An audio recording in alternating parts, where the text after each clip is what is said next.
Шал ақын Құлеке ұлы. Жақсы мен жаман туралы. Жақсыны алыс, жаманды жақын көрме. Жақсы атансаң басқаның хақын жеме. Жақсымын деп момынның малын жеме. Жаман адам сол болар, мақұл деме. Екі арыстан қосылса дәуді өлтірер. Ажал келсе ауру түгіл сауды өлтірер. Ауылыңда шайпау тілді жаман болса, аман тұрған басыңа дау келтірер. Шалкиіз Тіленші ұлы.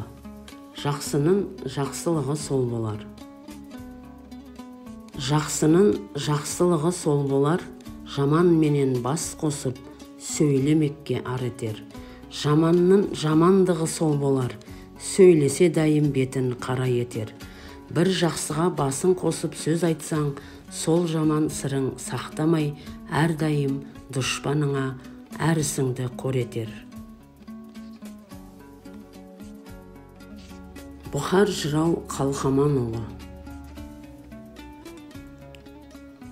Жар басына қонбаңыз, дауыл соқса үй кетер. Жатқа тізгін берсеңіз, жала менен бас кетер. Жаманмен жолдас болсаңыз, көрінгенге күл кетер. Жақсымен жолдас болсаңыз, айрылмасқа серт етер. Ит жүгіртіп құс салсаң, киген тоның түл кетер. Сыпайы сырын білдірмес, ақырын ғана бүл кетер.